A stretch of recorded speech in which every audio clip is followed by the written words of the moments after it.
Yama. Good morning, one and all. Welcome to Teja's classes, CMA and CA Guru. Today, our discussion part is regarding introduction to auditing. Nana. And sir, this particular video belongs to CA Intera, CMA Intera, whoever reading auditing, whether it is a CA Inter student or CMA Inter student, for both the concerned class of people, this introduction part will help you. Okay, so just pay attention for next half an hour ma. You are able to understand the origin of the audit as well as the definition of audit also. Okay ma, let's start with the concept.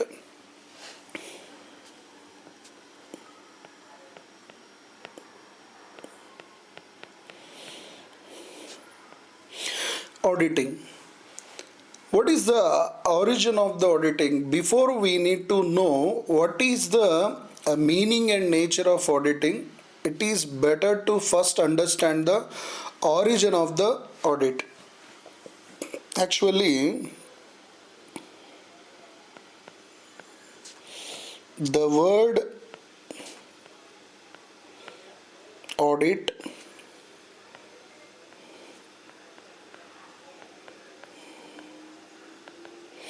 originates from Latin word nana.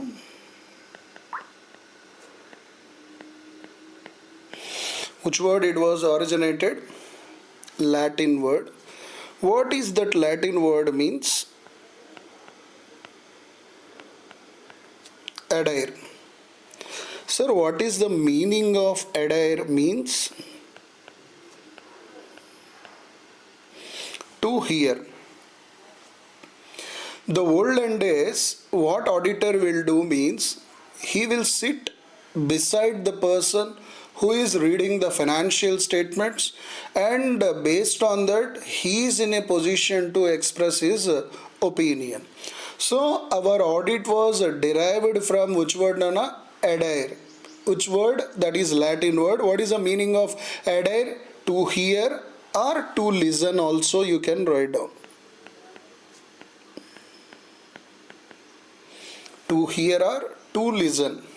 Okay, so this concept was first found in where, sir?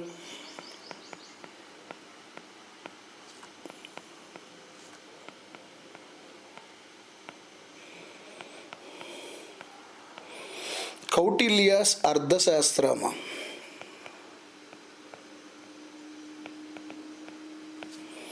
First audit was found where? In Kautilya Ardhasastra point of view. That is in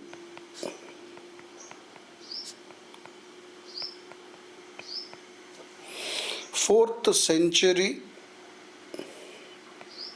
BC it was found out. Okay, and the first auditor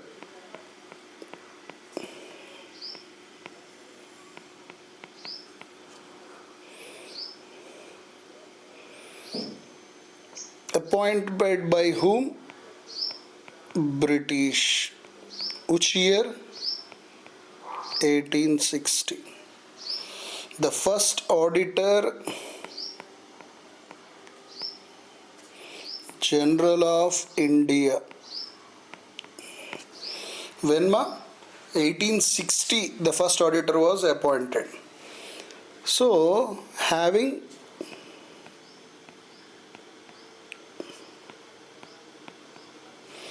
both accounting and auditing functions. Actually, before the commencement of 1913 Companies Act, yeah, there is no qualities for audit. There is no qualities for audit. After 1913 Companies Act, qualities of auditor coming into picture. like you must and should be a chartered accountant, like that these kind of things coming into the picture, qualities when 1913 Companies Act after onwards. At the same time, previously it was true and correct. Previously it was what, Nana? True and correct. So whatever the opinion given by the auditor regarding what? True and correct of financial statements of entity. 1956 Companies Act replaced the word true and correct with true and fair.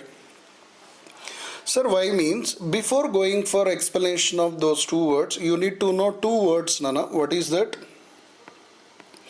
Absolute assurance, reasonable assurance. Two words you come to know. Sir, what is meant by absolute assurance? Means 100% correct. Yeah, 100% whatever the things we are giving, that is 100% correct. When it comes to reasonable assurance means what? Likely to be true, almost all correct, but not 100% correct. It is likely to be correct. It may not give 100% assurance.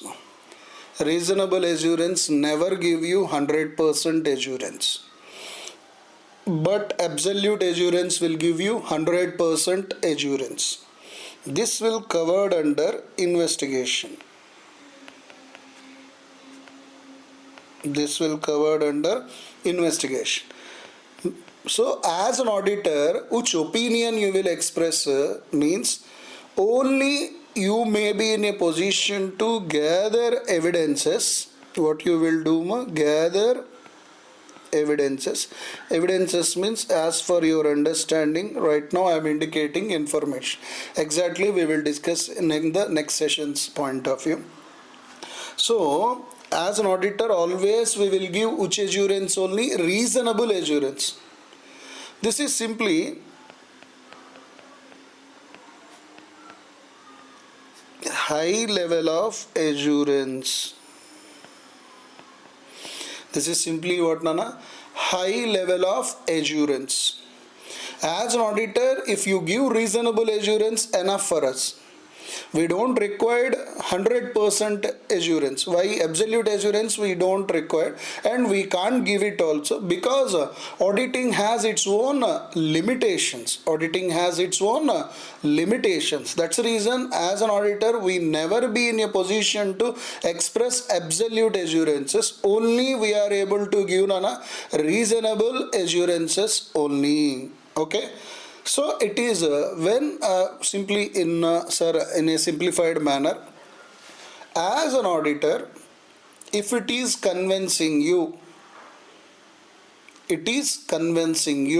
or it is satisfying you, the information presented in the financial statements genuine, you felt, then you can consider that is a reasonable assurance to you. So some more points we will discuss in detail, Nana. So as an auditor, which assurance only we can express? A reasonable assurance only we can express. Where we can express, Nana, absolute assurance? Investigation point of view. Okay. And one more point, remember, as an auditor, we never work the concerned things with the suspicious mindset. Something is wrong with that intention, we never do audit. Don't think everything is correct, don't think everything is wrong. Start always your audit with a neutral mindset. Always start your audit, Nana, with neutral mindset. Okay. So what is meant by true and fair? Exactly what is the meaning of true and fair? Nowhere explained in the Companies Act exactly what is the meaning. But if you want to convey true and fair regarding your financial statements, you are not omitted any of the your assets presentation, you are not omitted any of the liabilities presentation, no undervaluation or no overvaluation of assets was not done, no undervaluation or overvaluation of liabilities not done, no personal expenses are not recorded as a organization expenses. Yeah, if you are not doing like this the preparation and presentation of financial statements, then you can say your financial statements are showing in a true and fair manner. Exactly, definition was not given. When you can say your financial statements are in a true and fair manner, any of the assets you didn't omitted, any of the liabilities you didn't omitted, no overvaluation of assets, so no undervaluation of assets also not happened, no overvaluation of liabilities, no undervaluation of liabilities also not happened. So no personal expenses are regarded as organization expenses. For every transaction what is accounted for in the books of accounts, for everything you have a prompt evidence, supporting evidence with you. What is meant by supporting evidence? For every transaction there is a bill, voucher, something you presented, then you can call it as a supporting evidence. Suppose you spended this particular amount of expenditure, that point of time if you are spending this particular amount of expenditure, so immediately the other party will ask you, do you have any evidence with you? That means, sir, this is expenditure for this is the voucher I am submitting. Then the people believe that whatever the information you are presenting, whenever if you have a supporting evidence, you are preparing your financial statements in a true and fair manner. Sir, understand exactly what is the meaning of true and fair? Nowhere discussed in the Concerned Companies Act point of. If you are maintaining like this your preparation and presentation of financial statement, then you can say your concerned financial statements are showing in a true and fair manner. Sir, which of the things will covered under financial statements point of view? Yeah, we'll discuss about that point also. Yeah, what is meant by financial statements which are covered under financial statements means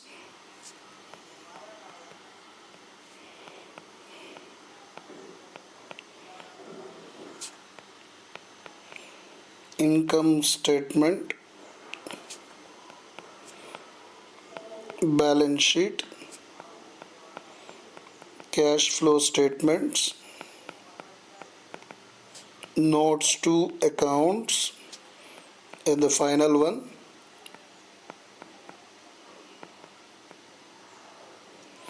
statement of shareholders equity. Okay, these are all things will be covered under financial statements point of view. Okay, Nama. Sir, we know income statement, that is nothing but profit and loss account. What is the performance of entity over a specific period of time? If you want to find out the concern things, you maybe go with the examination of income statement. Balance sheet, you can also call it as financial position statement as well as. And why cash flow statements are required as to track all our cash inflows and outflows, and what is my operating activities, what is the investing activities, what are the financing activities, these kind of things finding point of view. Notes to accounts you already know. Statement of shareholders equity means the details changes in the equity sections of the balance sheet, including the investments by owners and profits reinvested. These are all things will covered under statement of shareholders equity. One more time, details of changes in the equity section in the balance sheet, including investments by owners as well as reinvested, that is nothing but retained earnings. These are all things point of view changes, detailed changes we will covered under equity section in the balance sheet, that is about statement of shareholders equity. Okay, Nama.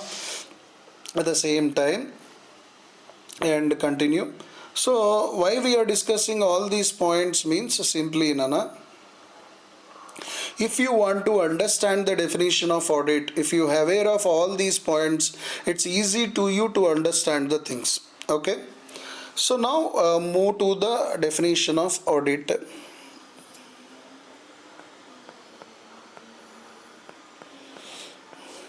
Here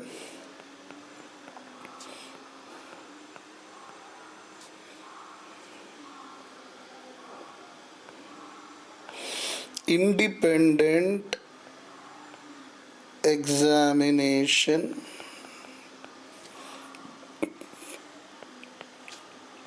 next of financial information, any entity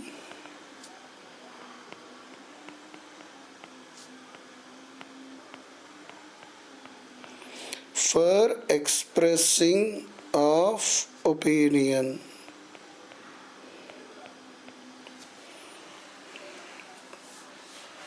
Independent examination of financial information. Financial information means what will come? Accounting records and financial statements. Any entity means what? Whether profit oriented or are not, any size,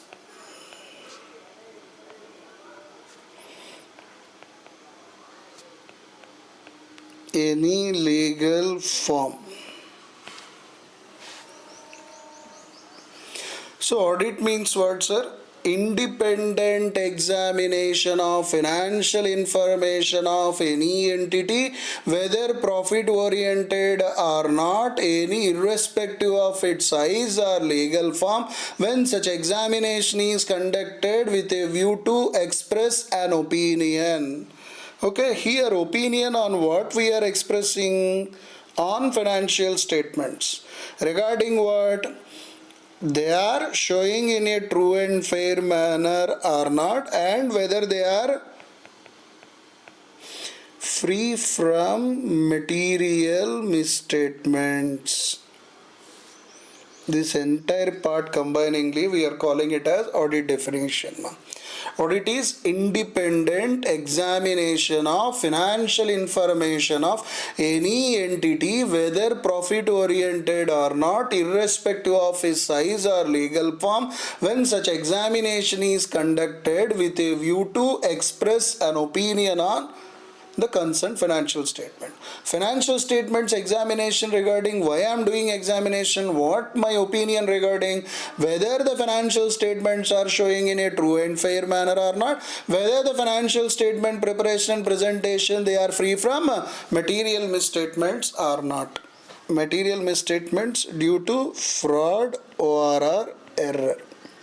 Now one by one point I will explain that the concerned things in detailed manner. The person who is conducting this particular audit, you may be call him as what? Auditor. The person who is performing that particular audit, you may be call him as what? Auditor. Auditor may be a person as an individual or firm also can perform. Yeah. The person who will conduct the audit, who will conduct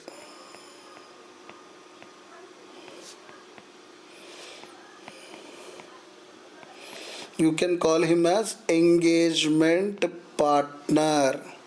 What you can call him as? Engagement partner. Normally the person or firm means firm of concerned chartered accountants. Yeah, partnership firm. Sir, firm includes LLP also. Yes sir, as per the new amendments firm includes LLP also. So LLP also can act as an auditor, absolutely, but there are certain conditions are there. So a person or firm who will conduct the audit, you may be call him as an engagement partner. Sir, what is meant by engagement partner means? The partner or the person who is responsible for that audit engagement and its performance and for the audit report on behalf of the firm, that party you may be call it as engagement partner. Sir, who is engagement partner means here?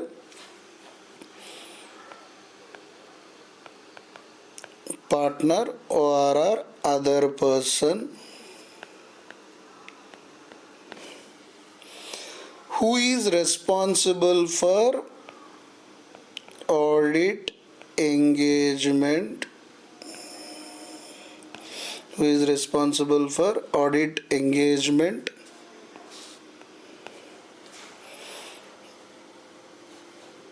and its performance and its audit reporting. The person who is responsible for that particular engagement, what is the task we are performing, and the performance of that particular work, and to report the audit work on behalf of the concerned person, you may be call him as engagement partner. Got it, sir? So the person who is conducting the audit, you may be call him as an auditor. Auditor may be an individual or firm. Firm means a group of individuals who is eligible to act as an auditor. That is nothing but partnership firm. So who will conduct the audit? The person may be call it as engagement partner. Sir, engagement partner means what? Person or any other person in the firm who is responsible for the audit engagement and its performance and its reporting, that particular authority or the concerned person, we may be call him as engagement partner. Okay, so next we used the word independent. Sir, what is meant by independent?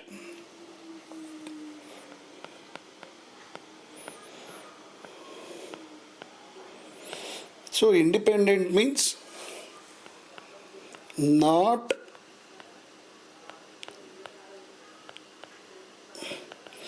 subordinate to the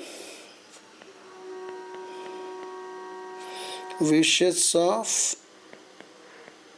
others or commands.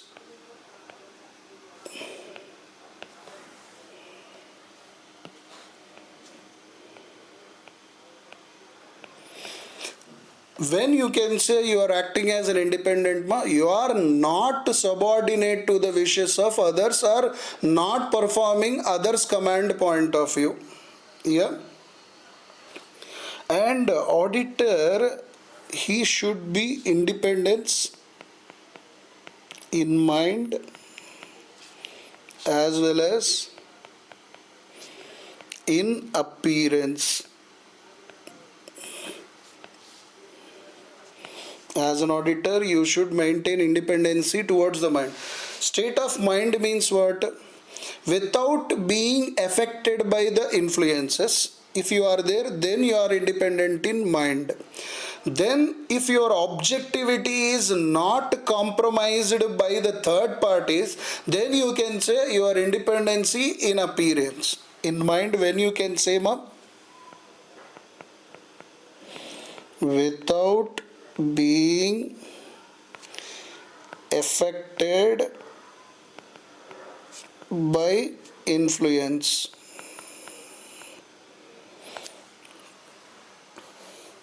Without being affected by the influence, you are in a position to give the opinion, then you can say independency in mind. Independency in appearance means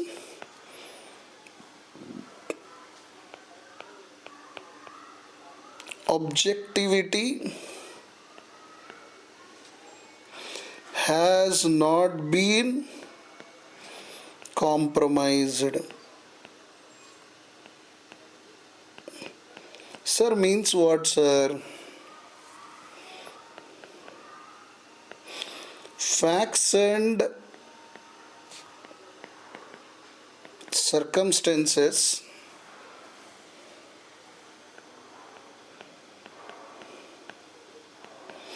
avoidance. If you are not doing the avoidance of facts and circumstances, and what objectivity you started your audit, if you are not compromised that particular objectivity, then you can say as an auditor you are in a independent.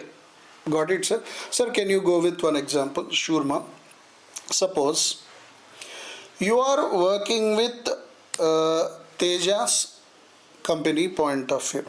Okay, you are working as an auditor for Teja company. Who is working as an auditor? T.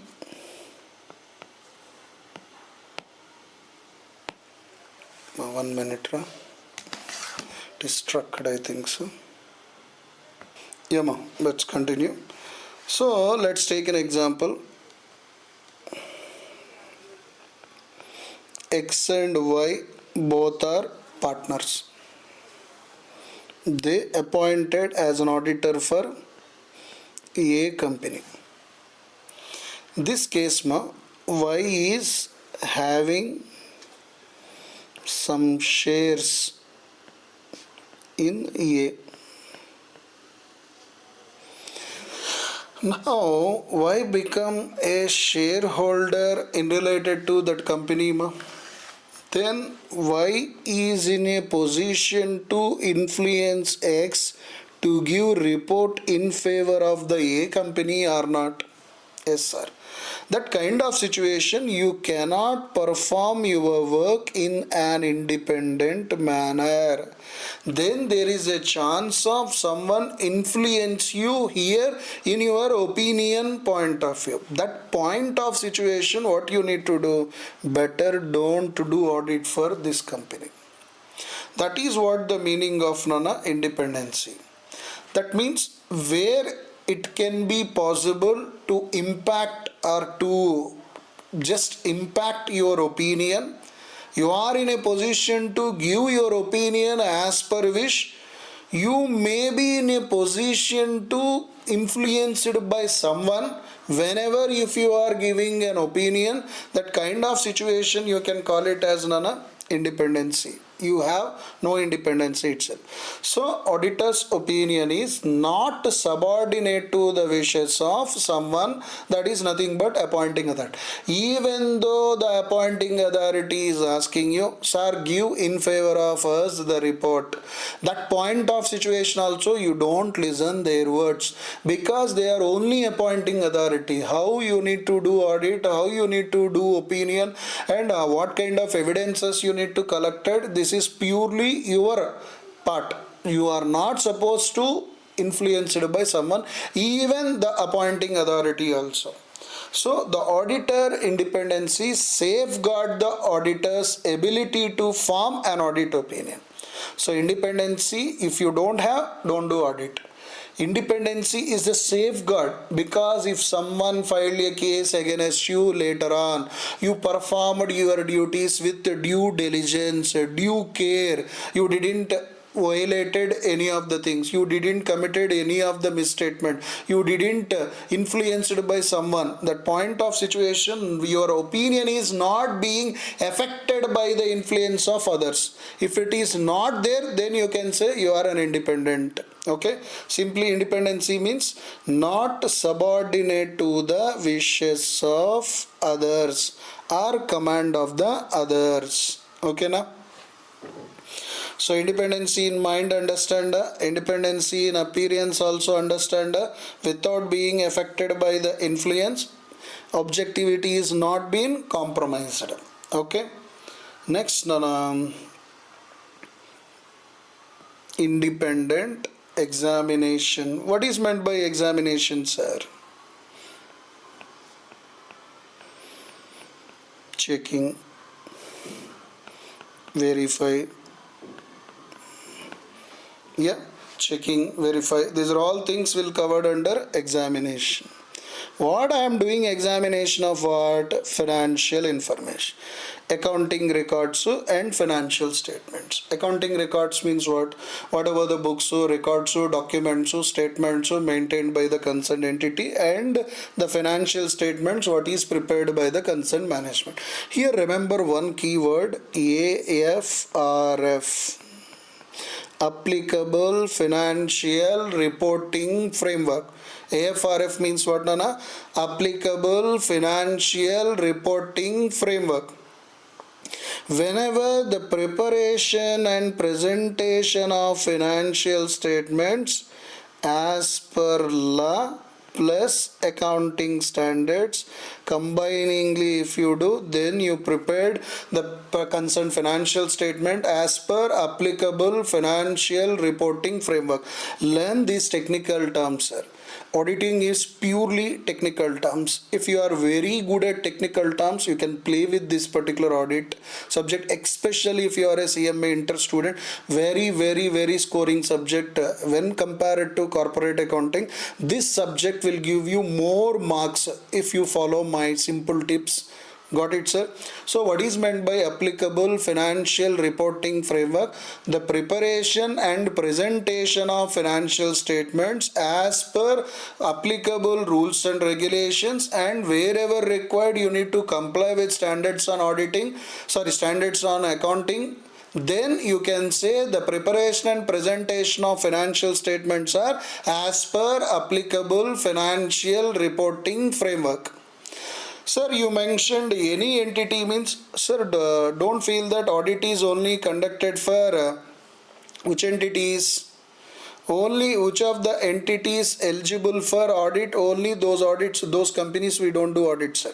So whether it is a profit oriented or not, even for trust NGOs also we will do audit. So many people wrong assumption that audit is only for profit entities only. So don't feel like that, sir. Audit can be performed even it is a non-profit entity, even it is a charitable trust or NGO also, still you can do audit. And you don't want to check with the size of the organization. So if organization is big, then only do audit. Organization is small, don't do audit. That is not there. Of course, audit is compulsory for certain class of companies only, for sure. But certain companies or certain things voluntarily themselves they are encouraging the concept of audit, because audit has its own advantages. To enjoy the advantages, certain companies voluntarily they are encouraging, like sole traders, partnership firms, one person companies, small companies, they are not required to do audits. But to enjoy the advantages of audit, they voluntarily encouraging the concept of audit. So that's the reason, don't see the size. So small sectors don't require audit, only big sectors require audit. Don't go like that. And legal firm, which way you formed, whether it is a partnership firm, a one person company, a small company, yeah, sole proprietor, this is not at all relevant. Is it a company, is it a HUF, these are all things not required, Nana. So in related to that, you can do audit for whether it is a profit oriented or not, whether it is a small entity, medium entity or large entity, and irrespective of the legal form, you can do audit. And finally, sir, why you want to do audit? Express opinion. What you need to do, sir? Express opinion. Sir, opinion, two types. One is unmodified opinion. Second one is modified opinion. Modified opinion once again divided into three. Disclaimer of opinion, qualified opinion, adverse opinion. Sir, when I will go with unmodified opinion means the financial statements preparation, information given by management, everything satisfying me as an auditor, no reservations are there, means no doubts, so no remarks, then as an auditor I will go with unmodified opinion. People call it as clean report also. People also call it as what, Nana? Clean report also. Okay. Sir, when I will issue a qualified opinion, for this I will give you a table. See here.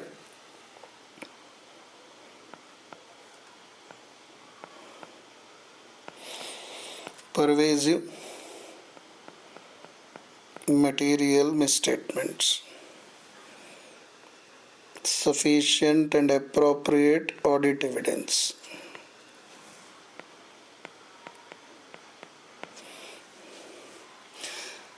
Pervasive. Yeah, pervasive means huge impact. Pervasive means what, sir? Huge impact. Okay, what is meant by misstatement? Simply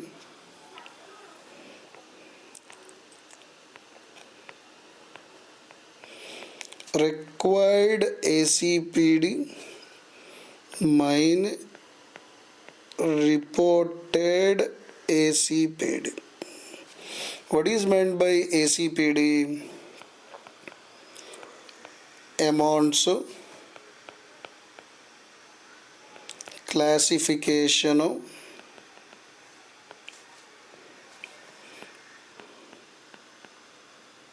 presentation,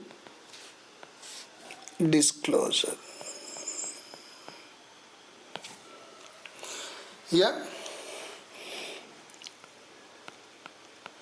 wrong amount and wrong classification and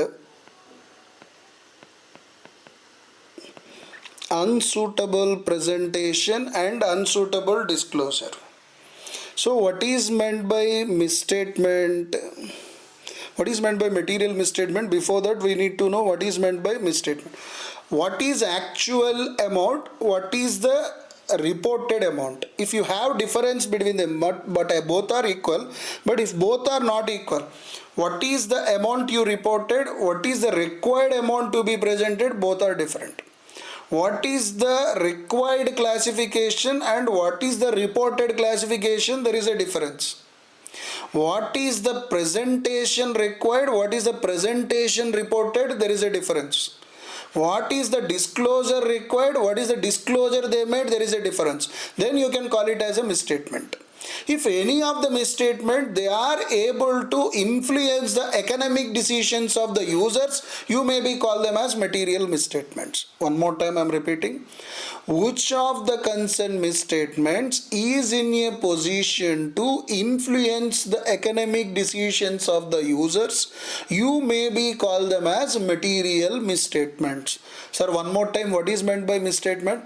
What is required amount? What is the required classification? What is required presentation? What is required disclosure? What is required and what is reported? Both point of view, if you have a difference, then you have a departure, then you can call it as a misstatement. Which of the misstatements is in a position to influence your economic decisions of the users, you may be call them as material misstatements. Then sufficient and appropriate audit evidence. Sufficient means quantity wise, appropriateness means relevance and reliability. So your quantity wise, relevance and reliability wise, whatever the evidences collected by you for the purpose of audit, you may be call it as sufficient and appropriate audit evidence. Whether that evidence is sufficient and appropriate audit evidence or not, who need to decide? Auditor, based on his skills and knowledge basis, he need to decide. So pervasive in nature, material misstatements, and sufficient and appropriate audit evidence is there with you. Qualified opinion. There is a material misstatement but not having a huge impact and you have evidence with you. This is one situation we can go for qualified opinion. And another situation also, not having the impact huge manner as on overall financial statement level, but material misstatements are there. Do you have any sufficient and appropriate audit evidence with you? No. Because of not having huge impact basis, I may be go with qualified opinion. And the next one, adverse opinion. So do you have huge impact? There is a material misstatement. Yes. Do you have evidence with you? Yes. I have sufficient and appropriate audit evidence with me. There is a huge impact on the financial statements. I know that that is a material misstatement. When these three circumstances are satisfied, then you maybe go with adverse opinion. In the last but not least situation, disclaimer of opinion. Which opinions are disclaimer? That means in dilemma. What, sir? That is in dilemma. So you are feeling that there is a huge impact there on the financial statements, and you know that there is a material misstatement was there. Do you have evidence with you? No, sir. So if communicated to management or top class people, sir, you committed one mistake while you are preparing the financial statements, immediately they will ask you, you have any proof with you to convey? No, sir. This situation, as an auditor, I know that there is a material misstatement, I know that there is a huge impact, but to prove the concerned things I don't have any evidence with me, then I maybe go with disclaimer of opinion. Now majority of our audit report opinions are these two only: qualified opinion, disclaimer of opinion. We never give clean report, we never go with adverse opinion or adverse report. Reason, sir, if I give adverse opinion, next time onward they don't give me assignments. If I give clean report, then I have sometimes problems. Because of inherent limitations of audit, we never be in a position to go with clean reports, sir. Got it, sir? So as an auditor, you need to give your opinion. Opinion in two ways. Which opinion? Unmodified opinion, modified opinion. Unmodified opinion means the preparation wise, presentation wise, everything you are feeling they are doing correct.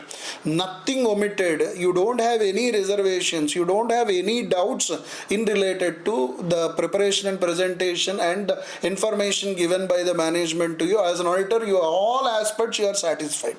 Then you maybe go with what? Unqualified opinion, or you maybe go with clean report also. Second one is what? Modified opinion. Modified opinion, three situations. First, our question, sir, material misstatements is there? Yes, sir.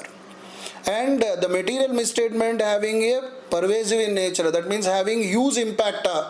Yes, sir. Do you have any evidence with you? Yes, sir. Then automatically go with adverse opinion. Sir, you are feeling that it's having a pervasive impact, a huge impact is there? Yes, sir. Material misstatements are there? Yes, sir. Do you have evidence with you? No, sir. Go with disclaimer of opinion. And the final situation, qualified opinion. Sir, you have material misstatements in the financial statement? Yes, sir. They are having a huge impact on the financial statement, sir? No, sir.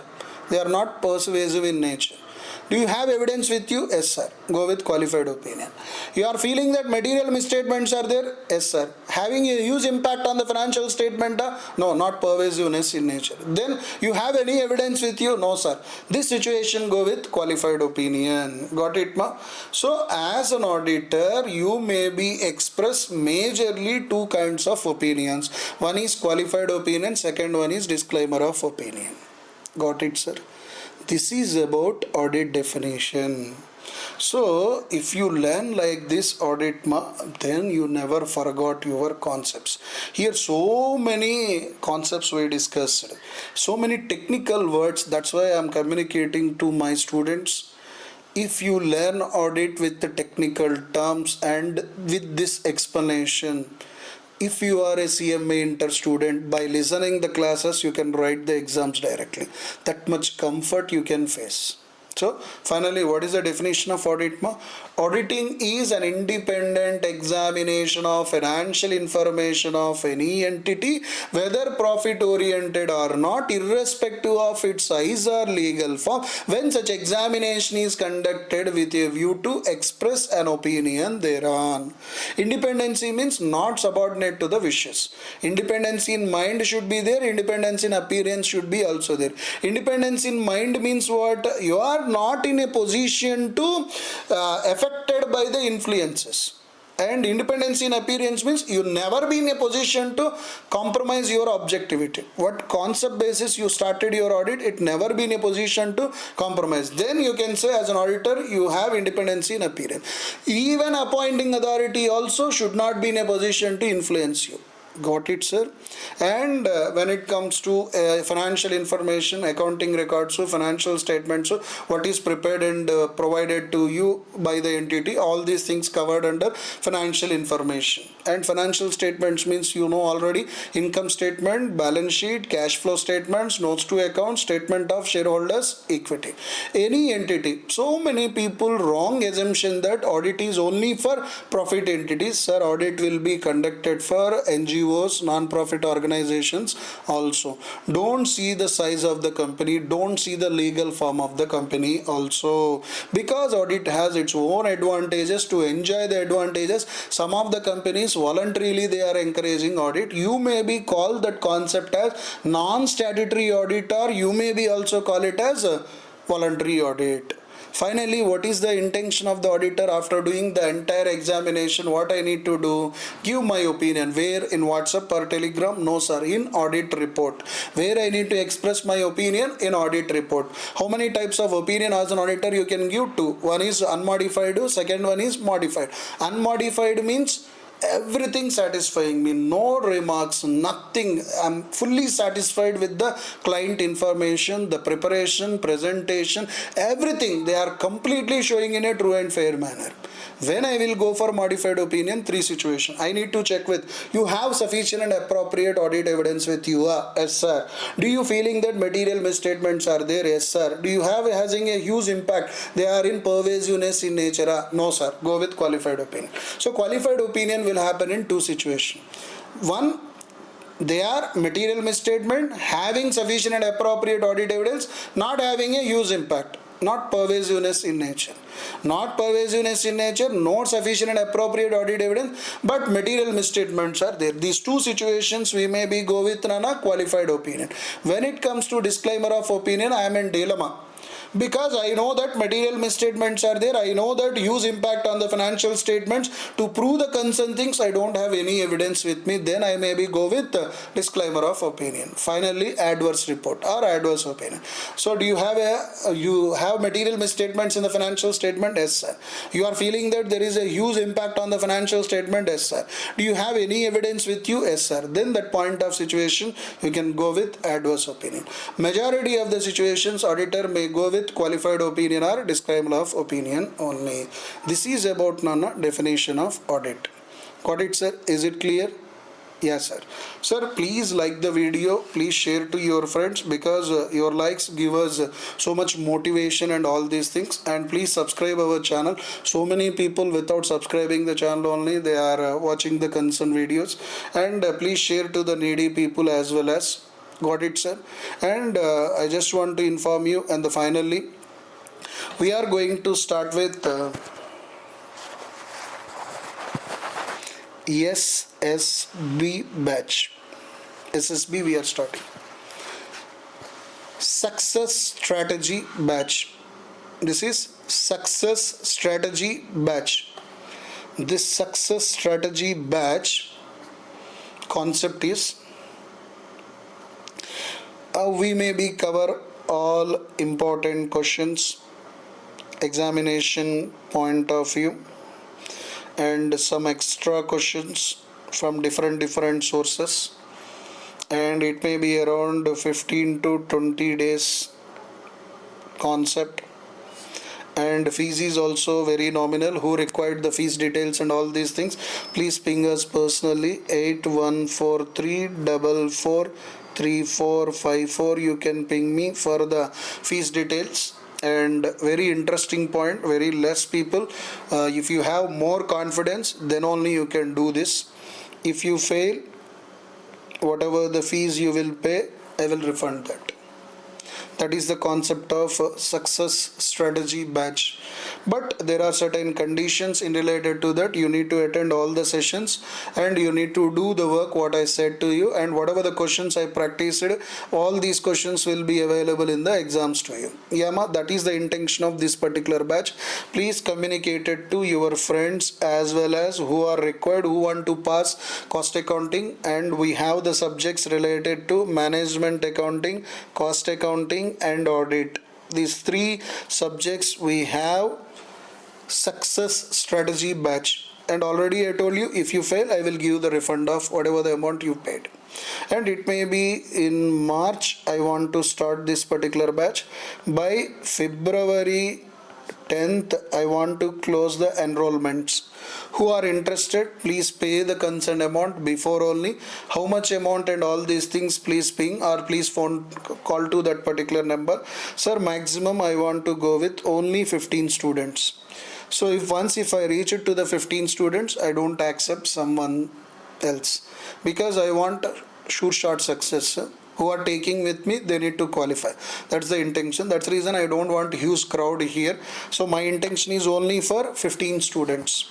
So if they pass, then automatically they are my brand ambassador. Automatically they will give communication to so their friends how they passed, how the success concerned strategy batch helped them, and all these things they come to know. And already who are my student, they know if I handling costing and MA and audit, there is no concept you cannot see the new things in the examination, and I already proved with my expected questions already. If you want, you can cross check with my YouTube video as well as with the examination paper. Now this is the first time happening in the concerned professional world ma. If you fail, I will refund the consent fees. Got it ma? Yes sir. And bye sir, have a nice day. And one more time, please like the video, please share to the concerned friends. Bye sir, have a nice day.